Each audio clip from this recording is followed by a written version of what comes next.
பேசுறத பேசிடுறீங்க, அதுக்கப்புறம் மீடியா மேலே எதுக்கு குறை சொல்கிறது? நீங்கள் அன்றைக்கி பேசாமல் இருந்தால் மீடியா யாருமே கேட்க போதில்லையே. இல்லைங்க, அதெல்லாம் வந்து தேர்தலுக்கு பிறகு முடிவு செய்யப்படும் சொல்லியிருந்தாருன்னா இந்த டிபேட்டே வந்திருக்காது. हम साथ में सरकार बनाएंगे அப்படின்னா, ஆமாம், நாங்கள் இருவரும் ஒன்றாக இணைந்து ஆட்சி அமைப்போம், இதுதான் அவர் சொன்னது. நிச்சயமா இந்த பேச்சுவார்த்தை நடந்திருக்கும். ஒத்துக்கொள்ளாமல்லாம் வந்து அமித்ஷா அவர்கள் ரொம்ப வெளிப்படையாலாம் அங்கே சொல்ல மாட்டாங்க. அப்போ அமித்ஷா சொன்னது பொய்ன்னு வேணா அதிமுகவில் சொல்லணும்.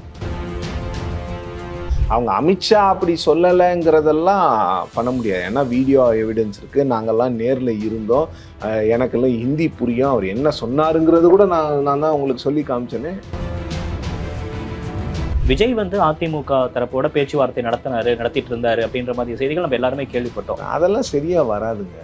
விஜயோட அதிமுக கூட்டணி வைக்க வேண்டும் என்று நினைத்ததே தவறுன்னு சொல்லுவேன் நான். இன்னொன்று, பாஜக வந்து கடந்த தேர்தலில் எடுத்த மாதிரி 20 சீட்டுக்கெல்லாம் ஒத்துக்க மாட்டாங்க. அப்போ டிமாண்ட்னா 20 தான் அப்படியே டபுள் ஆகுதே.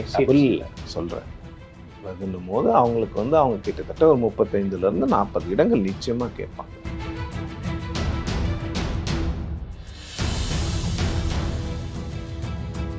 டி டிபேட் நேயர்களுக்கு வணக்கம். இன்றைய சிறப்பு நேர்காணலில் நம்மோடு இணைந்திருக்கிறார் மூத்த பத்திரிகையாளர் சிவபிரியன் அவர்கள். சார் வணக்கம். வணக்கம். முதல்ல எடப்பாடி பழனிசாமி பாஜகவோட கூட்டணியே இல்லை அப்படின்னு சொன்னார். அதுக்கப்புறம் திடீர்னு கூட்டணிக்கு அழைப்பு விடுத்தாரு. அமித்ஷா வந்தப்ப நேரில் போய் கலந்துக்கிட்டாரு.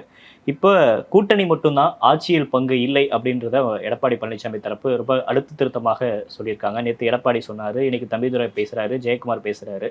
இது எப்படி சார் நம்ம புரிஞ்சுக்கணும்? எடப்பாடி பழனிசாமி அவர்கள் சொல்வது என்னவென்றால், கூட்டணியாக ஆட்சி அமைப்போம், ஆனால் கூட்டணி ஆட்சி இல்லைங்கிறார்.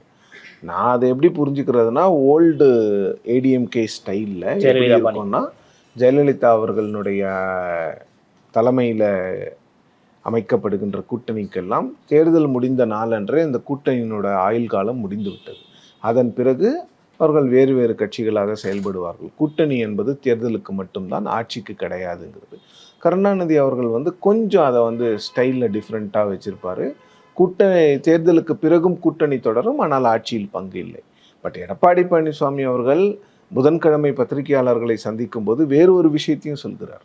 என்னன்னா, அமித்ஷா அவர்கள் வந்து கூட்டணி ஆட்சின்லாம் சொல்லலை, பத்திரிகையாளர்கள் தான் அதை தவறாக புரிஞ்சுக்கிட்டு செய்தி போடுறீங்க அப்படிங்கிறார். ஆனால் ஏப்ரல் 11ஆம் தேதி அமித்ஷா அவர்கள் திரு பழனிசாமி அவர்கள் இருவரும் நடத்திய அந்த செய்தியாளர் சந்திப்பில் 2வது வரிசையில் அமர்ந்திருந்தவன் என்ற முறையில் அமித்ஷா அவர்கள் ரொம்ப ரொம்ப தெளிவாக சொன்னார். அவரிடம் கேட்கப்பட்ட கேள்வி என்னவென்றால், முதல் கேள்வி அதான், ஃபர்ஸ்ட் கேள்வி அதான். ஓகே, கூட்டணி ஆட்சி அமையுமான்னு தமிழில் கேட்கப்பட்ட கேள்விக்கு அன்றைக்கு வந்து மொழிபெயர்ப்பாளராக இருந்த ஸ்ரீகாந்த் கருணேஷ் அவர்கள் அதை மொழிபெயர்க்கிறார்.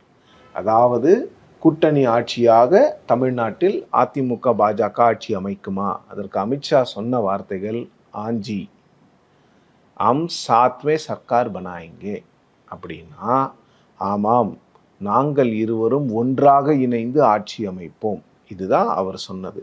அதன் பிறகு கேட்கப்பட்ட கேள்விகளுக்கு, மந்திரி சபையில் பாஜக இடம்பெறுமா, எப்படி இடம்பெறும் என்ற கேள்விகளுக்கு, அதெல்லாம் தேர்தலுக்கு பின்னர் பார்த்துக்கொள்ளப்படும் என்று அமித்ஷா அவர்கள் உறுதியளித்தார். இன்னொன்று, அமித்ஷா அவர்கள் வந்து அதிமுக தலைமையிலான கூட்டணி என்பதை உறுதிப்படுத்தினார்.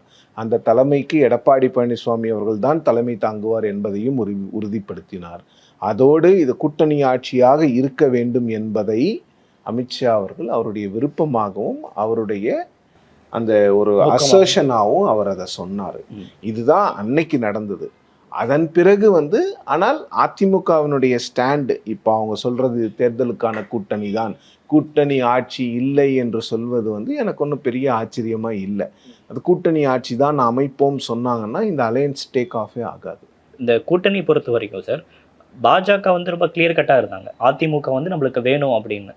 ஆனா எடப்பாடி பழனிசாமி அவர்கள் டெல்லி போயிட்டு வந்தப்ப அப்படியெல்லாம் எதுவும் இல்லை, நான் பேசல அப்படின்னாரு. அதுக்கப்புறம் திடீர்னு அமித்ஷா சென்னை வராரு, இந்த கூட்டணி உறுதியாகிரும் அப்படின்னு வியூகங்களா தான் இருந்துச்சு. அதை உடனடியாக உறுதிப்படுத்தி எடப்பாடி பழனிசாமி அவர்கள் வேகமாக வரவழைக்கப்பட்டார். அந்த மேடையில கூட அவர் ஒரு வார்த்தை கூட பேசல. அப்ப என்ன ஒப்பந்தம் அது? கூட்டணி அப்படின்னா என்ன? சீட் ஷேரிங்ல இருந்து யாரை உள்ள கொண்டு வரணும், யாரை உள்ள கொண்டு வரக்கூடாது அப்படின்னு பல நிபந்தனைகள், கட்டுப்பாடுகள் எடப்பாடி பழனிசாமி தரப்புல இருந்து சொல்லியிருப்பாங்க.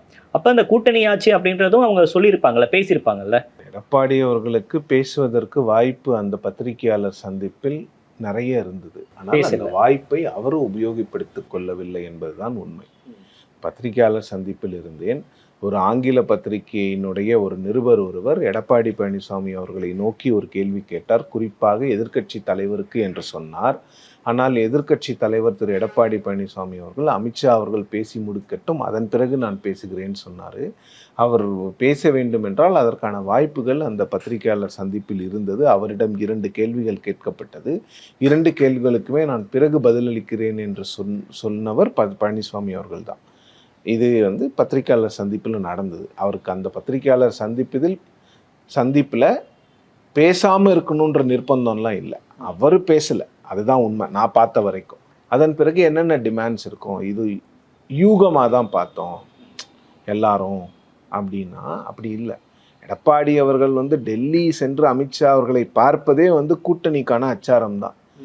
அதுக்கு முன்னால் பேக் சேனல் டாக்ஸ் எல்லாம் இருந்தது. கூட்டணிக்கு வரோன்னு அவர் போய் இன் பிரின்சிபல் அப்ரூவல் கொடுத்துட்டு வந்தது அன்னைக்கே நான்லாம் எழுதிட்டேன், இந்த 2 கட்சிகளும் கூட்டணிக்கு வருவார்கள் அப்படின்னு. அமித்ஷா அவர்கள் வரும்பொழுது அதற்கான விஷயங்கள் அவங்க நிறைய பண்ண வேண்டியது இருந்தது. பாஜகவில் புதிய மாநில தலைமையை கொண்டு வரணும். ஏன்னா திரு அண்ணாமலை அவர்கள் நிச்சயமாக நான் அதிமுக இருக்கும் கூட்டணியில் நான் தலைவராக இருக்க மாட்டேன் என்பதை கட்சியில் ஆணித்தரமாக தெரிவித்து விட்டார்.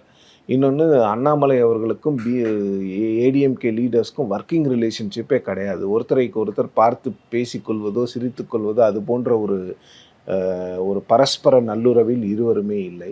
அப்படி வைத்துக்கொண்டு எப்படி அந்த கூட்டணியை நீங்கள் பண்ண முடியும்? அப்போ கூட்டணிக்கு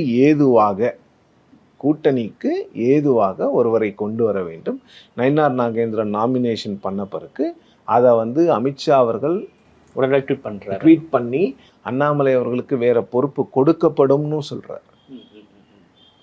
அப்போ இது எல்லாமே அவங்க பிளான் பண்ணி பண்ணது தானே தவிர திரு எடப்பாடி பழனிசாமி அவர்களுக்கு நிர்பந்தங்கள் கொடுக்கப்பட்டிருக்கும், இல்லைன்னுலாம் நான் சொல்லலை, நிச்சயமாக கொடுக்கப்பட்டிருக்கும். பட் அன்னைக்கு அலையன்ஸில் நீங்கள் பண்ணி ஆகணுன்றதெல்லாம் அவங்களோட ஸ்ட்ராட்டஜியாக அவங்க பார்க்குறாங்க. அதிமுக உள்விவகாரம் இன்னொன்னும் கேட்குறேன், நிர்பந்தம் 2024 இல்லையா திரு பழனிசாமி? அன்னைக்கு நிர்பந்தம், அன்னைக்கு பாஜக தனி பெரும்பான்மை ஆட்சியில் இருந்துச்சு. அப்போ 8 மாதம் அவங்க இருந்தாங்க. அந்த 8 மாதத்தில் காங்கிரஸினுடைய ஐடி டிபார்ட்மெண்ட்டை வச்சு காங்கிரஸோட கணக்கு முடக்கினதெல்லாம் அவங்களுடைய அந்த மெஜாரிட்டியாக இருந்த காலத்தில் கடைசி 2 மாதத்தில் தான். அன்றைக்கி நெருக்கடி இல்லையா பழனிசாமி அவர்களுக்கு? நெருக்கடி எப்போவுமே இருந்தது. இப்போ ஏன் அவர் இந்த நெருக்கடிக்கு ஆளானார், இல்லை நெருக்கடியை ஏற்றுக்கொண்டார் அப்படின்னா திமுகவை தோற்கடிக்க வேண்டிய கட்டாயம் இருக்கிறது. அப்போ ஒன்றா சேர்ந்தாதான் திமுக எதிர்ப்பு அப்படிங்கிற அந்த ஒற்றை இடத்துல தான் 2 பேருமே இணைஞ்சிருக்காங்களே தவிர வேற ஒன்றும் அந்த 2 பார்ட்டிஸுக்குமே ஒரு பெரிய நல்லுறவுலாம் கிடையாது. சார், இப்போ அந்த ப்ரெஸ் மீட்டில் கூட நீங்கள் ஓபிஎஸ் டிடியோட நிலைமை என்ன அப்படின்னு கேட்குறப்ப அதிமுக உட்கட்சி விவகாரங்களை நாங்கள் தலையிட போவதில்லை அப்படின்னு சொல்கிறாரு. அப்போ இதெல்லாம் கிளியர் கட்டாக பேசின பழனிசாமி அவர்கள் கூட்டணியாச்சு அப்படின்னு அங்கே இவர் சொல்கிறப்ப, நீங்கள் கூட ஹிந்தியில் ஒரு வார்த்தை சொன்னீங்க, அமித்ஷா அவர்கள் சொல்கிறப்ப இது முன்னாடியே பேசியிருப்பாங்களே, இதுக்கெல்லாம் அதிமுக பேசுனது தாங்க. நான் அதான் சொல்றேன்னு, பேசியிருப்பாங்க. இவங்க ஸ்டாண்டு மாத்தல. நான் திரும்ப அதான் சொல்ல வரேன், இவங்க ஸ்டாண்டையும் மாத்தல. இவங்க கூட்டணி ஆட்சி இல்லைன்னு சொல்றாங்க, அவ்வளவுதானே. அது இவங்க சொல்லி தான் ஆகணும். கூட்டணி ஆட்சிங்கிறது எப்படி முதல்ல ஒத்துக்க முடியும்? அது கூட்டணி ஆட்சின்னு நீங்க சொன்னீங்கன்னா கேடர்ஸ் ஒர்க் பண்ண மாட்டாங்க பிரதீப். பிஜேபி இங்கே ஆட்சிக்கு வர்றதுக்கு, பிஜேபி கொல்லைப்புறமாக ஆட்சிக்கு வருவதற்கு நான் ஏன் உதவி செய்ய வேண்டும்? அதிமுக கூட்டணிக்காரங்க யாரும் வேலை செய்ய மாட்டாங்க. ஸோ அமித்ஷா அவங்க இதில் 2 பேருக்கும் வெவ்வேறான விஷயங்கள் இருக்கிறது. அவங்களுக்கு கூட்டணி ஆட்சி வேணும், அவங்களுக்கு கூட்டணி ஆட்சி வேணாம். ஸோ நிச்சயமாக இந்த பேச்சுவார்த்தை நடந்திருக்கும். ஒத்துக்கொள்ளாமல்லாம் வந்து அமித்ஷா அவர்கள் ரொம்ப வெளிப்படையாலாம் அங்கே சொல்ல மாட்டாங்க. நேற்று நயினார் நாகேந்திரன் அவர்களும் என்ன சொல்கிறாரு, அமித்ஷாவோட கருத்து என்னவோ அதுதான் எங்க கருத்து. அதுதான் எங்கள் கருத்து, அதுதான் பாஜகவினுடைய கருத்தாக இருக்க முடியும். ஸோ அமித்ஷா சொன்னது வந்து, அப்போ அமித்ஷா சொன்னது பொய்ன்னு வேணால் அதிமுகவில் சொல்லணும். அப்போ மட்டும்தான் அதை நம்ப முடியும். அவங்க அமித்ஷா அப்படி சொல்லலைங்கிறதெல்லாம் பண்ண முடியாது. ஏன்னா வீடியோ எவிடன்ஸ் இருக்குது, நாங்கள்லாம் நேரில் இருந்தோம், எனக்கெல்லாம் ஹிந்தி புரியும், அவர் என்ன சொன்னாருங்கிறது கூட நான் தான் உங்களுக்கு சொல்லி காமிச்சேனே.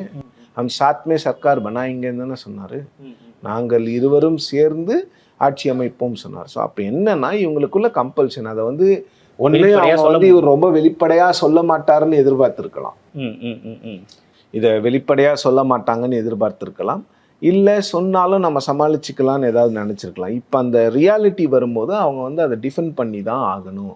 இல்லை கூட்டணி ஆட்சி இருக்காது, வெறும் தேர்தலுக்கு தான் கூட்டணின்னு அவங்க சொல்லி தான் ஆகணும். இதில் இன்னொன்று என்னென்னா, இப்போது வந்து இன்னொன்று பாஜக வந்து கடந்த தேர்தலில் எடுத்த மாதிரி 20 சீட்டுக்கெல்லாம் ஒத்துக்க மாட்டாங்க. அவங்க கடந்த முறை அவங்களுக்கான வாக்கு வங்கி என்ன 3.5 4 இருந்துச்சு, அப்போவே 20 சீட்டு கொடுத்தீங்க.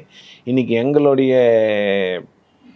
ஓட் ஷேர் வந்து 11% சொல்லி ஓட்டு கேட்பாங்க. நாடாளுமன்ற தேர்தல் தானே சார் அது? அதான் சீட்டு கேட்பாங்க, அப்படிதான் கேட்பாங்க. அப்போ டிமாண்ட்னா 20 அப்படியே டபுள் ஆகுதே. டபுள் இல்லை சொல்கிறேன், 20ன்னும் போது அவங்களுக்கு வந்து அவங்க கிட்டத்தட்ட ஒரு 35லேருந்து 40 இடங்கள் நிச்சயமாக கேட்பாங்க. கேட்கும்போது பாமகவுக்கு இடங்கள் கொடுக்க வேண்டும். ஏன்னா திமுக கூட்டணியை பொறுத்த வரைக்கும் திமுக கூட்டணி கொடுக்கின்ற சீட்டுகளை எடுத்துக்கொள்ள வேண்டிய கட்டாயத்தில் அந்த கூட்டணியில் இருக்காங்க. ஆனால் இங்கே அப்படி இல்லை. இப்போ தேமுதிக போன்ற கட்சிகளுக்கெல்லாம் வந்து விஜய்ங்கிற ஒரு ஆப்ஷன் இருக்கு, அவங்க வேணும்னா போகலாம், இல்லைன்னா தேமுதிகக்கு வந்து ஒரு எலெக்ஷனில் வந்து அவங்க தனியாக நின்றுட்டு போகிறாங்க, எல்லா எலெக்ஷனும் தானே அவங்க தனியாக தான் நின்றுருக்காங்க. ஸோ எடப்பாடி அவர்களுக்கு வந்து ஒரு ப்ரெஷர் இருக்குது, இவங்களுக்கெல்லாம் சீட்டு கொடுக்கணும் அப்படின்னு. ஸோ கடைசியாக எவ்வளவு இடங்கள் அதிமுக நிற்குதுங்கிறத பொறுத்தும் இந்த கேள்விகள்லாம் பதில் சொல்லப்படும். சரி சார், கூட்டணி ஆட்சி அப்படின்றது தமிழ்நாட்டில் வந்து பாசிபிளே இல்லை. திராவிட கட்சிகளான திமுகவும் சரி அதிமுகவும் சரி அதை வந்து இங்கே நாங்கள் நடைமுறைப்படுத்த மாட்டோம் அப்படின்றாங்க. ஆனால் இப்போ மற்ற ஸ்டேட்டில் நம்ம பார்க்குறோம் அப்படின்னா கூட்டணி ஆட்சி வந்து கொண்டு வருவாங்க. பக்கத்தில் கூட கேரளாவில் கூட வந்து கேரளா காங்கிரஸ் கம்யூனிஸ்டில் கூட்டணியில் பங்கு எடுத்துக்கிறாங்க, ஆட்சியிலையும் அதிகாரத்திலையும் பங்கு எடுத்துக்கிறாங்க. தமிழ்நாட்டில் ஏன் சார் அது பாசிபிள் இல்லை? திராவிட கட்சிகளுக்கு தங்களுடைய பவரை யாருக்கும் விட்டு கொடுக்கறதுக்கு மனம் இல்லை. அவர்களுக்கு வந்து தோழமை உணர்வோடு உள்ள கட்சிகள் வேண்டும். ஆனால் தோழமை கட்சிகளோடு அரசாங்கத்தை பகிர்ந்து கொள்ள மாட்டார்கள், பதவியை பகிர்ந்து கொள்ள மாட்டார்கள், அதிகாரத்தை பகிர்ந்து கொள்ள மாட்டார்கள். அதுதான் அவங்களுடைய ஸ்டாண்டாக இருந்து வருது. மத்தியில் கூட்டாட்சி, மாநிலத்தில் சுயாட்சி, கரெக்டு. ஆனால் மாநிலத்திலையும் கூட்டாட்சி இருக்கலாமே, மாநிலத்தில் கூட ஒரு கூட்டணி ஆட்சி. இனிமே வந்து இந்த எலெக்ஷனுக்கெல்லாம் வந்து போன 2006 நடந்த மாதிரி யாருக்காவது ஒருத்தருக்கு தனி பெரும்பான்மை கிடைக்காமல் கூட்டணியாக ஆட்சி அமைத்தால் முன்ன மாதிரி மைனாரிட்டி கவர்மெண்ட்லாம் இப்போ சாத்தியம் கிடையாது. கருணாநிதி அவர்களுக்கு இருந்த சாதுரியம் வேற, ஜெயலலிதா அவர்களுக்கு இருந்த சாதுரியம் வேற. அவங்கெல்லாம் ஜெயலலிதா அவர்களுக்கு வந்து அந்த சூழ்நிலையே வரல. அவங்க எப்போ வந்தாலுமே அப்சல்யூட் மெஜாரிட்டி 2/3 மேலே தான் இருப்பாங்க. கடைசியாக வந்தாங்க பாருங்கள் 2016, அப்போ மட்டும்தான் 133 சீட்டு அவங்களுக்கு. அதுக்கு முன்னெல்லாம் எல்லாம் ஸ்வீப்பு தான் அவங்க எப்போவுமே. அவங்க வந்து இந்த சிம்பிள் மெஜாரிட்டிலாம் அவங்க பார்க்குறதே கிடையாது. ஸ்வீப் 2/3 மெஜாரிட்டி தான் ஜெயலலிதா அவர்களுக்கு. ஸோ அவங்க இருந்த அந்த காலமெல்லாம் வேலை. இப்போ வந்து திமுகவுக்கோ இல்லை அதிமுகவுக்கோ நாளை ஆட்சி அமைக்கும் நேரத்தில் அவங்க ஒரு 95-100 சீட்டு ஜெயிச்சுட்டு இன்னொரு 15 சீட்டு கூட்டணி கட்சிகளை நம்பிதான் ஆட்சி அமைக்க வேண்டும் என்றால் நிச்சயமாக எல்லாரும் சேர்ந்து இந்த 2 கட்சிகள் நிர்பந்தித்து யார் ஆட்சிக்கு வராங்களோ அவங்க நிர்பந்தித்து கூட்டணி ஆட்சி தான் அமைப்பார்கள். ஏன்னா இன்னைக்கு இருக்கிற சிச்சுவேஷன் அந்த மாதிரி. நீங்கள் தமிழ்நாட்டில் தவிர வேற எங்கேயுமே இந்த வினோதம் கிடையாது. தேர்தலுக்கு மட்டும்தான் கூட்டணி, அப்புறம் ஆட்சியில் பங்கு கொடுக்க மாட்டோம். அது கொஞ்சம் வினோதம் தான். அது வந்து திராவிட கட்சிகள் இன்னும் கொஞ்சம் நியாயமாகவும் தர்மத்தின் அடிப்படையிலும் வந்து கூட்டணினால தான் ஜெயிக்கிறீங்க. அப்போ கூட்டணி கட்சிகளுக்கு ஆளுக்கு ஒரு மந்திரி பதவி கொடுக்கறதுல என்ன ஒரு தப்புன்னு கேட்குறேன் நான். இப்போ மற்ற மாநிலங்களாகட்டும் பாஜக வந்து அங்கே ஓரளவுக்கு அவங்க காலூன்றி இருக்கிறாங்க, அவங்களோட ஸ்ட்ராங் ஹோல்ஸ் வந்து கேடர்ஸில் ஸ்ட்ராங்காக இருக்காங்க. ஆனால் தமிழ்நாடை பார்க்குறப்ப அவங்களுக்கு இன்னும் அந்த அளவுக்கான ஒரு வலுவான ஃபோர்ஸும் அவங்க இல்லை. அப்படி இருந்து கூட இப்போ 2026 கூட்டணி ஆச்சு அப்படின்னு அவங்க அந்த மனநிலையில் இருக்கிறாங்கல்ல, அந்த கான்ஃபிடென்ட் வந்து எப்படி அவங்க? கான்ஃபிடென்ஸ் இல்லை. கூட்டணி ஆட்சியில் ஏதாவது ஒரு மந்திரி பதவி 2 மந்திரி பதவி வந்தால் தானே கட்சி வளரும், பதவி இருந்தால் தானே கட்சி வரும். இப்போ என்ன அவங்க என்ன திமுகவை தோக்கடிக்க முடியலன்னாலும் அவங்க என்ன எய்ம் பண்றாங்க? ஒரு 10 எம்எல்ஏ வரட்டும். பிஜேபிக்கு தனியாக பேசுகிறேங்க. 4 பேர் 8 ஆகட்டும். 8 பேரை வச்சுக்கிட்டு நாம் நாளைக்கு கட்சி வளர்க்கலாங்கிறது தானே அவங்க எண்ணமாக இருக்குது. இப்போ இந்த அலையன்ஸ் என்ன நிச்சயமாக நீங்கள் வெற்றி பெற்றே ஆகும், இல்லை நிச்சயமாக தோற்றே ஆகும்லாம் சொல்ல முடியாதுல்ல. என்ன வேணாலும் பாசிபிலிட்டிஸ் இருக்குல்ல. ஸோ அதுதான் இந்த பாஜகவுக்கு வந்து ஆட்சி அமைக்கக்கூடிய அந்த திறன்லாம் இப்போதைக்கு இல்லை தமிழ்நாட்டில். அதனால என்ன பண்ணோம்? ஒன்று எம்எல்ஏஸ் வேணும். எம்எல்ஏஸ் ஒரு ஒரு ஒரு ஹைப்போதட்டிக்கலாக பேசுங்களேன். 40 சீட்டு கேட்குறாங்கன்னு வச்சுக்கோங்க. ஒரு 10-15 சீட்டு ஜெயிக்கிறாங்க. 10 சீட்டே ஜெயிக்கிறாங்கன்னு வச்சுக்கோங்களேன் அதிமுக கூட்டணியில். அது பலம் தானே அவங்களுக்கு. 4லேருந்து 6 எக்ஸ்ட்ரா 10. அப்போ ஆட்சி அமைக்கிறாங்களோ, அதிமுக ஆட்சி அமைக்குது இல்லைங்கிறத பற்றி அவங்களுக்கு அப்போ வந்து ஆட்சியில் தேர்தலில் தோத்துட்டாங்கன்னா அவங்களுக்கு பிரச்சனை இல்லை. 10 எம்எல்ஏக்கள் இருக்காங்களே, இல்லை 8 எம்எல்ஏக்கள் இருக்காங்களே, அதை வச்சு கட்சியை வளர்க்கணும்னு தானே பார்ப்பாங்க. ஸோ பேசிக்கலாக வந்து இங்கே என்னென்னா பாஜகவுக்கு வந்து ஒரு ஃபுட்ஹோல்டு வேணும் தமிழ்நாட்டில். அது வந்து அதிமுக மூலமாகவோ இல்லை ஒரு திராவிட கட்சி மூலமாகவோ கிடைக்கும். திமுக இவங்களை சேர்த்துக்க மாட்டாங்க, அதிமுக மட்டும்தான் இவங்களை சேர்த்துப்பாங்க. ஸோ அதனால் போகிறாங்க. பாஜகவே தனிப்பெரும் கட்சியாக வளர்வதற்கு 10-15 வருடங்கள் தேவைப்படும். அதுவரை காத்திருப்பதற்கு பாஜக தயாராக இல்லை. இப்போ இந்த தேர்தலை பொறுத்த வரைக்கும் அதிமுக தனிப்பெரும்பான்மையோட ஆட்சி அமைச்சிட்டாங்க அப்படின்னா இவங்க இந்த கூட்டணி ஆட்சி அப்படின்றத பாஜக அவ்வளோ ஸ்ட்ராங்காக கேட்க மாட்டாங்க அப்படின்னு நம்ம புரிஞ்சுக்கலாம். எனக்கு தெரியல. அதுதான் சொல்கிறேன். எவ்வளவு சீட் ஏடிஎம்கே நிற்க போகுது, பாஜகவுக்கு எவ்வளோ கொடுப்பாங்க, பிஎம்கேக்கு எவ்வளோ கொடுக்க போகிறாங்க, தேமுதிக வந்துச்சுன்னா அவங்களுக்கு எவ்வளோ கொடுக்க போகிறாங்க, இதெல்லாம் பொறுத்து இருக்கிறது. கடந்த முறை வந்து தமிழ் மாநில காங்கிரஸ்க்கு அதிமுக சிம்பலில் கொடுத்தாங்க. இந்த முறை அந்த மாதிரிலாம் கொடுக்க முடியாது. டிடிவி அவர்களுக்கு சீட்டு கொடுக்கணும், ஓபிஎஸ்க்கு சீட்டு கொடுக்கணும். இவங்க 2 பேரும் இந்த வருவாங்களா சார்? நிச்சயமாக வருவாங்க. அமமுகவும் ஓபிஎஸ் அவர்களும் ஏற்கனவே என்டிஏல இருக்காங்க. அதில் மாற்று கருத்தே கிடையாது. அவங்க நிச்சயமாக கூட்டணியில் இருப்பார்கள். அவர்களை கட்சியில் கொள்ள சொல்லி நிர்பந்திக்க மாட்டோம் தான் அமித்ஷா சொன்னார். கூட்டணியில் யார் யார் இருக்க வேண்டும் என்பதை மாநில தலைவர்கள் பேசுவார்னு சொன்னார்ல. நிச்சயமாக டிடிவி தினகரன் அவர்கள் வந்து கூட்டணியில் இருப்பார். இன்னொரு ஸ்டைல் அந்த கூட்டணி அவங்க 2 பேரும் வேணுங்கிறதுக்காக தாங்க அவங்கள கூட்டிட்டு போய் முக்குளத்தோர் வாக்குகள் ஸ்பிளிட் ஆகக்கூடாதுன்னு தானே இவ்வளவு போராடுறாங்க. அப்புறம் அவங்கள வெளியில் வச்சிங்கன்னா என்ன அர்த்தம்? அப்போ வந்து அவங்கள வெளியில் வச்சுட்டிங்கன்னா அப்போ வந்து அதிமுக என்பது வந்து கவுண்டர் கட்சியாக மாறிவிட்டதுன்னு தென் மாவட்டங்களில் ஒரு கருத்து நிலவுதில்ல. அந்த கருத்து உண்மையாயிடும்ல. அப்போ என்ன ஆகும்? அது வந்து ஆட்டோமேட்டிக்காக டிஎம்கேக்கு தானே அது வந்து பெனிஃபிட் ஆகும். சரி, இப்போ இன்னொரு பக்கம் ஒரு செய்திகள் உலா வருது. அது உங்கள் சோர்ஸ் அடிப்படையில் எந்த அளவுக்கு அது உண்மை அப்படின்றத நீங்கள் உறுதிப்படுத்துங்க. விஜய் வந்து அதிமுக தரப்போட பேச்சுவார்த்தை நடத்திட்டு இருந்தாரு அப்படின்ற மாதிரி செய்திகள் நம்ம எல்லாருமே கேள்விப்பட்டோம். ஆனால் அந்த கூட்டணி அமையாமல் போனதுக்கு காரணம் ஆட்சியிலும் பங்கு, அதிகாரத்திலையும் பங்கு, பவர் ஷேரிங் அப்படின்னு ஒன்று வலியுறுத்தினால தான் இந்த கூட்டணி அமையாமல் போச்சு அப்படின்றத இப்போ அதிமுக தலைவர்கள் கொடுக்குற ப்ரெஸ் மீட்ஸ் ஆகட்டும், இல்லை இன்டர்வியூஸ் ஆகட்டும், அது மூலயமா நம்மளால் புரிஞ்சுக்க முடியுது. அதுதான் அந்த கூட்டணி நடைபெறாமல் போனதுக்கு காரணமா? இல்லை, அந்த கூட்டணி வந்து இவங்க அதிமுக அப்ரோச் பண்ண மாதிரி தான் எனக்கு செய்தி. நான் பத்திரிகைகளில் வந்த செய்தியும் அப்படி தான் இருந்தது. அதில் என்னன்னா சொல்கிறது இல்லை, என் சோர்ஸ் நான் அதை செக் பண்ணல. அதில் என்னன்னா இவர் முதல் 2.5 வருஷம் இவர் கேட்ட மாதிரி. ஓகே, அது அதிமுகவினுடைய நம்பகத்தன்மையை குறைக்குது, வேற ஒன்றும் இல்லை. உங்களை விட்டோம்னா எங்களை அடிச்சிருவீங்க அந்த 2.5 வருஷத்தில். முதல்ல 2.5 வருஷம் பவர் எனக்கு கொடு, அதுக்கப்புறம் நான் கொடுக்குறேன். அதெல்லாம் சரியாக வராதுங்க. விஜயோட அதிமுக கூட்டணி வைக்க வேண்டும் என்று நினைத்ததே தவறுன்னு சொல்லுவேன் நான். ஏன் சார்? அவரோட ஸ்ட்ரென்த்தே என்னன்னு தெரியாமல் நீங்கள் போய் கேட்டீங்க. அவர் என்ன சொல்லிட்டாரு? 117 கொடுங்கன்னு கேட்டார். அப்போ இது தேவையா? கரெக்டு தான். அதனால தான் சொன்னேன். நீங்கள் பாஜக இப்போ 117 கேட்குமா? கேட்டால் நீங்கள் திருப்பி கேட்கலாம்ல, அவ்வளோ பேர் வச்சுருக்கீங்களான்னு. விஜய்கிட்ட கேட்க முடியாதுல்ல, ஏன்னா நீங்கள்லாம் போனீங்க. இப்போ நீங்கள் போகும்போது அவங்க தான் டேர்ம்ஸ் செட் பண்ணுவாங்க. அவங்களே வந்தால் நம்ம டேர்ம்ஸ் நிச்சயமாக டேர்ம்ஸ் அவங்க தான் செட் பண்ணுவாங்க. வேறு யார் செட் பண்ணுவாங்க? யார் போகிறீங்களோ, யாருக்கு வந்து கூட்டணிக்கான தேவை அதிகமாக இருக்குதோ அவங்க செட் பண்ண முடியாது.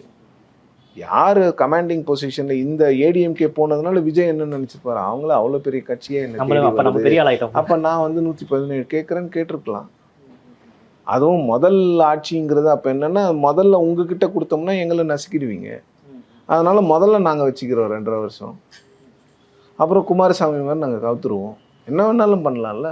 இதில் இன்னொரு முக்கியமாக கவனிக்கக்கூடிய விஷயமாக இருக்கிறது என்ன அப்படின்னா, நயினா நாகேந்திரன் அவர்கள் இன்னைக்கு ஒரு ப்ரெஸ் மீட் கொடுக்குறாரு. கூட்டணி ஆரம்பித்து 1 வீக் கூட ஆகலை, அதுக்குள்ளே கூட்டணிக்குள்ளே பிரிவை ஏற்படுத்திடாதீங்க, இதை கடந்து போங்க, பவர் ஷேரிங்கை பற்றியெல்லாம் டெல்லி தலைமையும் இங்கே இருக்கக்கூடிய அதிமுக தலைமையும் பேசி முடிவு பண்ணிக்குவாங்க அப்படின்றாங்க.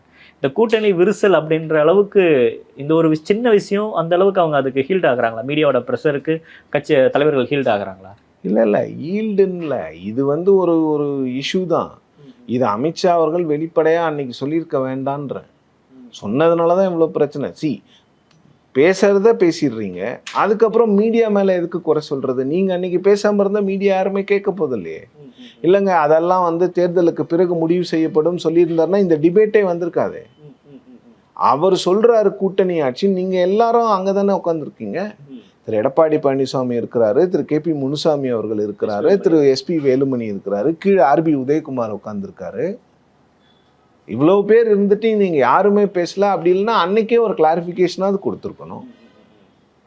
பத்திரிகையாளர்கள் கேட்கும் வரை காத்திருந்து விட்டு பத்திரிகையாளர்கள் மீது அந்த பழியை போடுறது என்ன? அமித்ஷா தெளிவாக சொன்னாருங்க. அந்த வீடியோவை தான் போட்டுக்கிட்டே இருக்காங்களே எல்லாரும். அப்போ மீடியாவை எதுக்கு ப்ளேம் பண்ணுறாங்கன்னு தெரியல. அதுதான் easy. Shooting the messenger is very easy. Okay, இது என்ன நடக்குது அப்படின்னு பொறுத்து பார்க்கலாம் சார். உங்கள் கருத்துக்கும் நேரத்துக்கு நன்றி. தேங்க்யூ. நன்றி.